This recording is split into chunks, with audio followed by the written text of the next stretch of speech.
আপনার কি বয়ফ্রেন্ড আছে? না, আমার বিয়ে হয়ে গেছে, ডিভোর্স হয়ে গেছে। বিয়ে হওয়ার পরে ডিভোর্স হয়ে গেছে?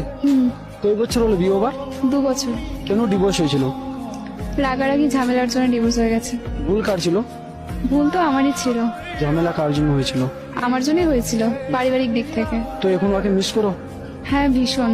ফোনে কথা হয়? না। তো এখন ওকে ফোন করে বলতে পারবেন তুমি আমার লাইফে চলে এসো, একটা আমি ভালো সংসার করবো, আপনাকে আমি অনেক ভালোবাসি? হ্যাঁ, পারবো। ঠিক আছে, ফোন করে। হ্যালো, কেমন আছো? এই মোটামুটি চলছে। তোমার এতদিন পর তোমার তো সারাদিনই মনে পড়ে, ফোন করতে পারি না, এই আর কি। তুমি কি আবার আমার সাথে আসবে? তোমায় অনেক মিস করি। প্লিজ আসো। ঝামেলাটা আমিই করেছিলাম পারিবারিক মা বাবার জন্য। এখন আমি বুঝতে পারছি। বোঝো বোঝো, এখন তোমার বলতে তো উচিত। আমি যাবো না গো। তুমি আমার লাইফে একবার এসে দেখো, আমি তোমার জন্য সবকিছু ছেড়ে দিতে রাজি আছি। আমি আর ছাড়তে চাই না কিছু। যেটা হয়ে গেছে সেটা হয়ে গেছে, আর না। একবার এসে তো দেখো।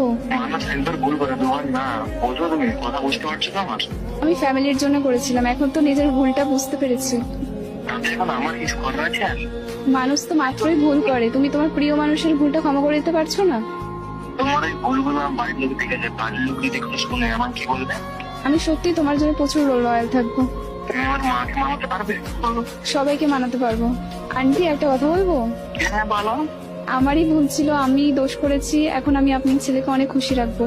আন্টি, প্লিজ অ্যাকসেপ্ট করে নিন। আমার ছেলের সাথে যদি ভালোভাবে থাকো, আমি আপনাকে ভালোভাবে মেয়ের মতন রাখবো। আচ্ছা, ঠিক আছে। I love you. I love you two.